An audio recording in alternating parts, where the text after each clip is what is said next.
Hi, everyone, and welcome back again to the MUTEK Recorder.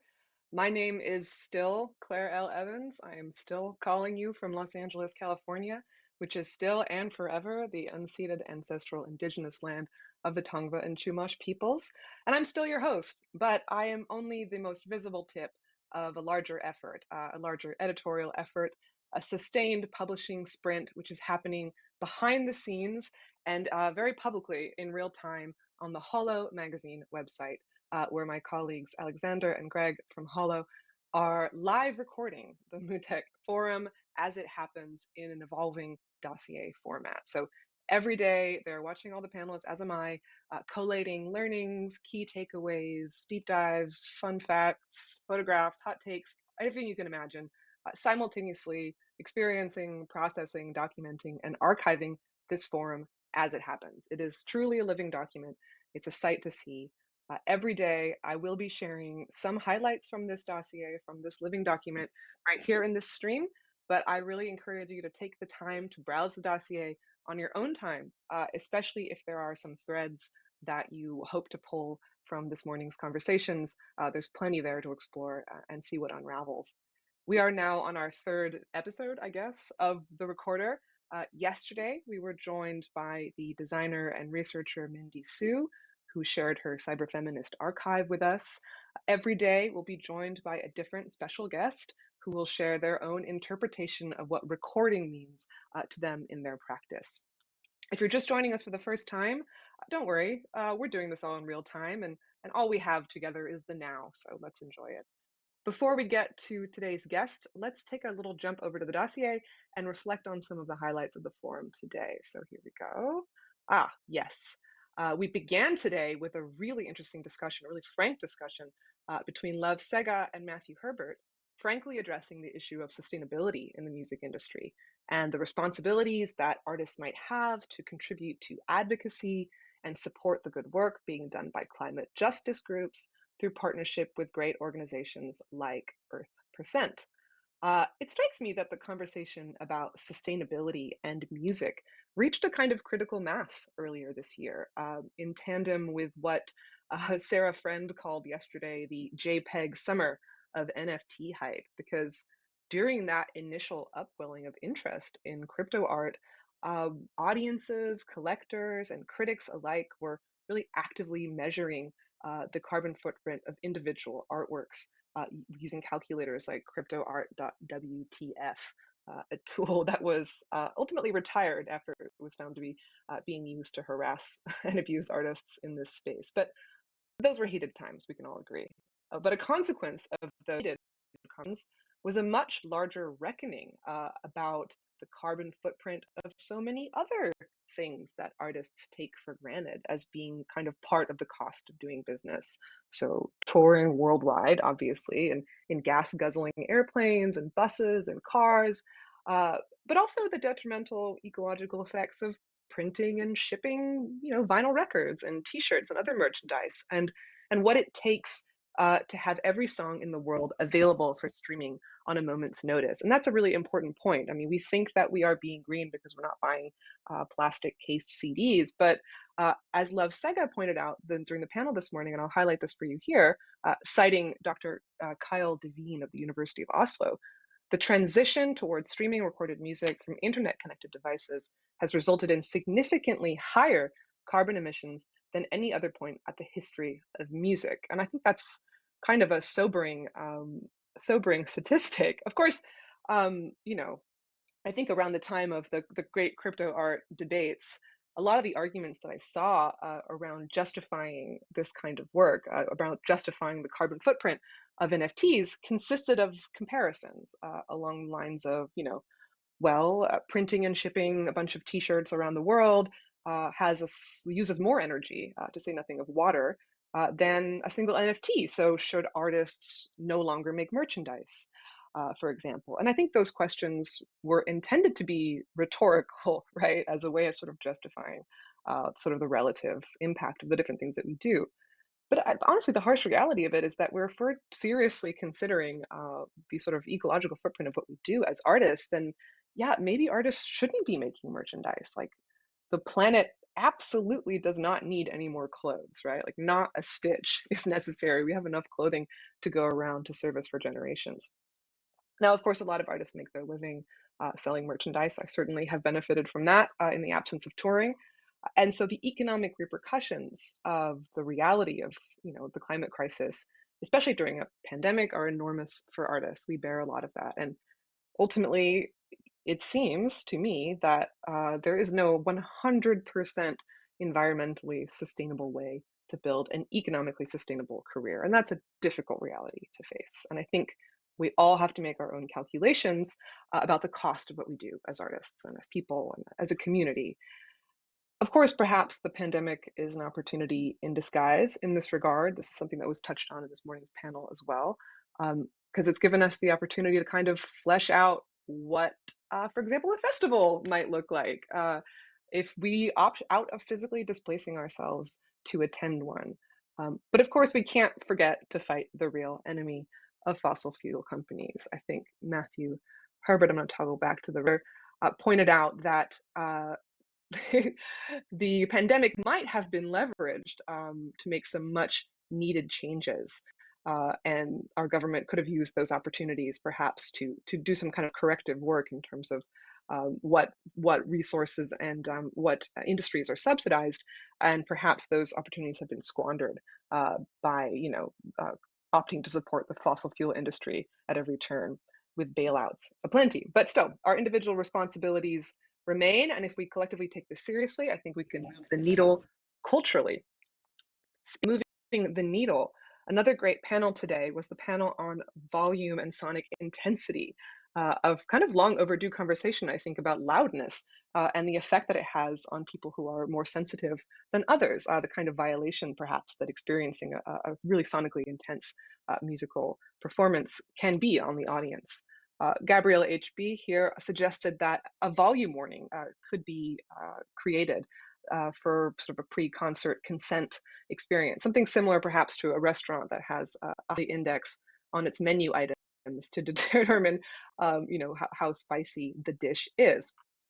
And speaking as someone personally who, on some fully misguided matter of punk principle, has refused to use in-ear monitors for the lion's share of her career, I know that the joy of volume, the way that volume can envelop us and carry us away in the moment, that's a short-term benefit with some long effects. I don't know a single touring musician who doesn't have tinnitus. It's just kind of a given. So we can definitely do better. And there is certainly a space for sonic intensity, but we can use that intensity mindfully and really warn audiences of what they're getting into. I talk about this a little bit in my commentary on the dossier today, but I recently went to a NASCAR race for the first time, and I've never experienced a sonic assault on that scale. I mean, just like this dull, roaring drone of 20 high-powered cars tearing across this concave circuit that amplified that sound. It was physically obliterating. So, of course, that's an extreme example, but volume is everywhere, right? Volume is a part of life. And as artists, like we're in a rare position, we have a responsibility and an ability to deploy volume mindfully, uh, conscientiously, with some clear markers so that audiences can consent to entering into those experiences. So in general, I really appreciated this panel's call to kind of explore a more significant diversity of intensity in our electronic music, in our music culture. And I agree with that. I think our culture, as I said in the panel this morning, seems to assume that loudness is a default. I think Gabrielle HB referred to it as a culture of loudness. And perhaps it's easy to be loud, right? I mean, it's sort of shorthand for power. It's like in visual art, bigger paintings sell better. There's something about that presence, that scale, be it a scale of volume or a physical scale, that captures the market's imagination, that sweeps audiences away, that makes itself heard quite literally. And it's much more difficult to be subtle. Perhaps, again, not to return to the pandemic always, but perhaps the pandemic and the kind of interiority that the pandemic has brought to our lives will help us to kind of tease out the more diffuse and quiet and nuanced part of the sonic spectrum. Anyway, as always, there is much more to discuss than we have time to in this ephemeral little box. So I encourage you once again to head over to the Holo website after this and browse the MUTEK Recorder dossier on your own time. For now, I have the great privilege of introducing my guest for today. My guest today is Samenah Moafi, who is senior researcher at Forensic Architecture, a research agency based at Goldsmiths University, London, which investigates human rights violations around the world. At Forensic Architecture, Samenah oversees the Center for Contemporary Nature, focusing her powers on the myriad entangled factors such as colonial and military violence, which lead to environmental violence, a practice which blurs the lines between journalism, visualization, and advocacy. Folks, if you have questions for her during this presentation, please drop them in the chat. They will be relayed to me via the cloud, and we'll have time for perhaps 1 or 2 questions after her presentation. Welcome, Samenah, for being here. It's an honor to have you. Please, the screen is yours. Thank you so much for the kind introduction. It's really great to be here. I'm speaking from London. Obviously, it's night over here, and yeah. So I mean, when I heard more about the topic of the forum, I thought it would be nice to share one of the recent projects that we've had, which is a kind of a research project in itself. It's called Cloud Studies. And I wanted to share some aspects of this research with you. I mean, as you might, as you were also alluding to, forensic architecture is a research agency that investigates, that does counter forensics, if you like, that uses the available, the kinds of images, videos, other sources of information that are open, that are available online, takes them, tries to unpack them, and tries to kind of like deconstruct the state narratives and provide a kind of like a different narrative, a different reading of cases of violation. The research that I want to share with you is a work that we call Cloud Studies. It's also kind of an archival work, if you like. It's the point of this kind of like this research was to look into toxic clouds that today are colonizing the air that we breathe. By toxic clouds, I'm referring to clouds of carbon emission, clouds kind of like carcinogenic plumes from petrochemical industry, tear gas that police uses to push protesters and civilians out of public spaces, forest fires, so on and so forth, and the list continues, right? And really kind of, and the way that we structured this, I mean, the point of it is that it's hard to bring accountability for toxic clouds because of the kind of like of the way that they, because of their ephemerality, if you like. They are the epitome of transformation. They change from columns to mushrooms, and then they dissipate into the atmosphere. And so how is it that we can kind of like, we can bring the accountability to those who are inducing them? Be it states, militaries, police, corporations, so on and so forth, whoever that is. And so we need to kind of like start developing new evidentiary techniques around the mapping of clouds. I mean, as I'm not going to be able to go through kind of like the thing, but in a way, what this project is a reading across a series of our investigations that deal with toxic clouds. And it's kind of like, and it tries to organize a series of techniques that are all about the mapping of the clouds. Now, I want to come to a very kind of like a very particular project in this, which is the project with which we end the film. And let me just pull it out. And it has to do with the explosion that shook the port of Beirut in August last year. It was an investigation that we did in collaboration with Madame Master, which is an independent media outlet. And what you can see now on the screen is kind of like one of the clips in which we're showing the different kinds of the clouds that were rising from the warehouse, and their particular source and location in relation to the warehouse. And we did this by actually looking at images and videos that were posted online. I mean, as some of you would remember, starting from immediately after the explosion, there was tens and hundreds of videos that citizens of Beirut had taken from the explosion, not only taken it as a form of documentation, but also had shared it on social media platforms, with a kind of a hope to be able to bring another kind of like a way for bringing accountability, another way, a way that is perhaps outside the kind of like the forensic tools of the states.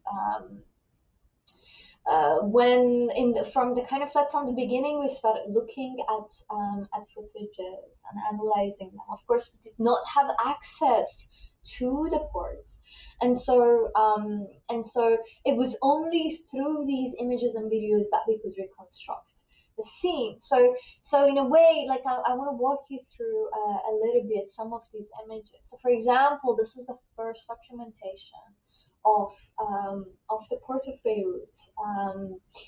It's a tweet that was posted at 5:54 on Twitter by this journalist Nabi. Although if you follow him today, also kind of like he also posted a tweet on the explosions at Kabul, but here at this point, he's kind of like he's writing huge explosion in Beirut and he's posting this image. That's what that would have meant, that he has taken the footage, the picture, then gone to Twitter, typed this, and then posted it. So this image would have been a little bit before 5:54. So and there's a lot in this image that kind of like that informed our that we could work with. So for example, we could geolocate the photographer Nabi in relation in the city by looking at the kind of like the key buildings that we could identify here. Then we could, by measuring the distances between them, we could establish the kind of like the camera cone of vision. And then this would in turn help us in the kind of like in locating the camera precisely within the 3D model. And then everything that has to do with the warehouse would be able to start modeling. Looking closely, we could see that this footage is showing a source, the first source of a smoke at this side of the warehouse on the northeastern side of the warehouse. We then use the footage to kind of to model the cloud. And so we did this with quite a few, with kind of like with all the videos that we could capture. For example, I'm showing you the 3D model of Beirut that we were working with, all the green lines that you can see there, the different kinds of cameras that we had located in the city. These are the cameras that had documented the port at its different times. Some from the sea, of course, and some from kind of like different areas of the city, looking directly in. There's, for example, another one of the footages that we started working with. You can see that the source of fire is still in the northeastern side of the building, so it's kind of like it's from around the same time as the footage that I showed you earlier. What we could do was to then map this in the model. So I'm going to kind of like play with the transparency and show you the way that we would then use the image to model the cloud that's arising. And we did this kind of like with the different with all the different types of footages that we had. This is the city. I'll show you. So this is one of the clouds. This turn this off, and I'll turn on this cloud, and so on and so forth, right? So this is the kind of like the larger the larger cloud, which was referred to ammonium nitrate, which kind of like the orange cloud. You can see it in relation to the city, right? So so I want to go back to explain to you what this model is and what kind of like what is the role of architecture in bringing together all of these different recordings. So and I'll go to this footage. So as you know, the clouds are changing every second. They will change into a different form.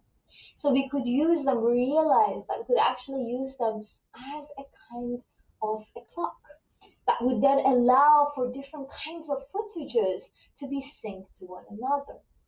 So that footage was from near the St. George Hospital. This one is from a residential building. This one is from a kind of a restaurant, a bar kind of a building. This one is from the port, the other side of the port looking in. And this is from far back where, from a jet ski, in fact, looking into the warehouse. In a way, what our model is a polyperspectival model that brings together all of these different but situated accounts, situated testimonies of the violence. So the model allows for all of these different testimonies to be pieced together in order to kind of like offer a kind of an account of what was happening inside and what would cause.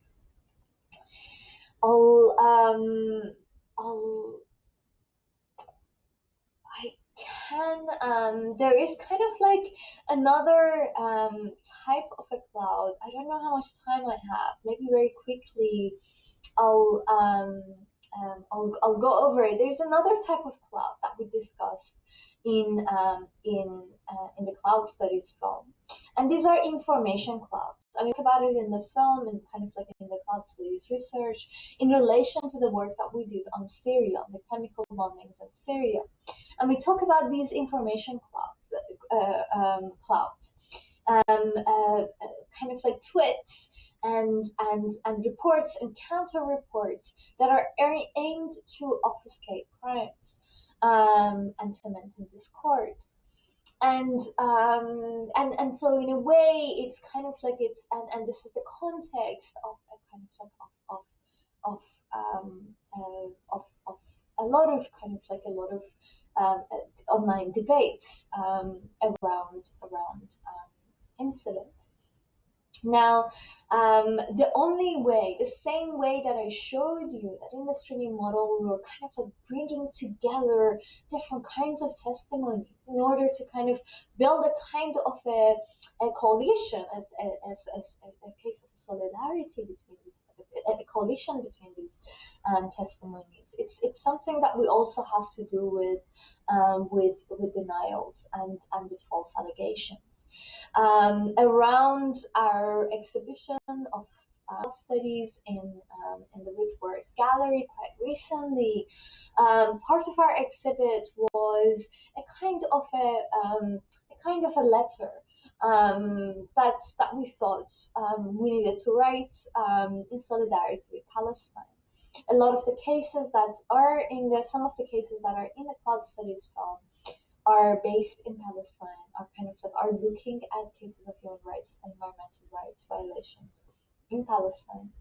And so and also many of our collaborators are based there. And the exhibition was only opening a month after the attacks, the recent Israeli attacks in Gaza.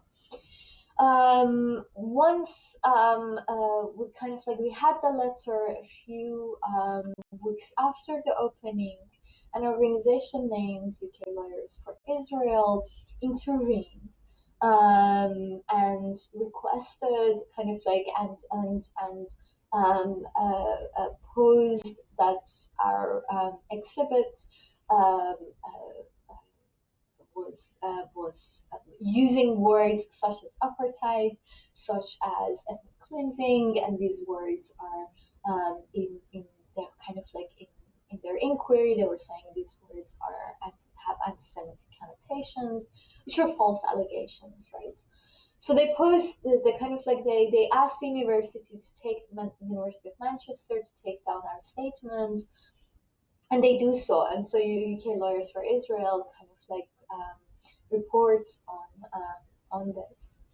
We were connected with activists, pro-Palestinian activists on the ground. And so within a very short time, they organized a kind of a protest in front of the gallery, offering counter testimonies to what the statement is and what language it was, kind of like what its language meant. That kind of like led us to be able to put back the statement onto the wall of the gallery. Later, there was a kind of a counter statement that that was put in front of our exhibit. That was then kind of like reported on, that critiqued our statements, and in relation to it, there was we kind of like we wrote a response describing what the words that we used meant, why they were the way, why we used those words, how they're rooted in our investigations and our analytics. And then there was a kind of like a counter statement, if you like, that supported our language that is now being exhibited. And so this is another kind of a cloud around the Cloud Studies exhibit that we have now in the Wisworth Gallery. So with that, I think I'll stop sharing screen. Thank you. Thank you so much for sharing that. I think we've gone a little long, so we won't have time for a Q&A, but fortunately you answered every question I was going to ask you in your talk. I was going to ask you about misinformation and the relationship between like the immaterial of myths and vapors and clouds and the material reality of architecture. So thank you so much for joining us. It was very fertile and super fascinating. Tomorrow, everyone, we have a full day of deep conversations on a wide range of subjects. The forum will be hosting panels, workshops, and roundtables on meme tactics, decluttering your phone, and the questions of autonomy and human intention in art and AI, among other things. My guest on the recorder tomorrow will be Dorothy Santos, the executive director of the Processing Foundation, which, shout out to Processing, celebrating its 20th anniversary this year. I'm so excited for that presentation and for the conversation to follow. Please take the time to read the MUTEK dossier on the Holo website, and I'll see you tomorrow. Thanks for joining me.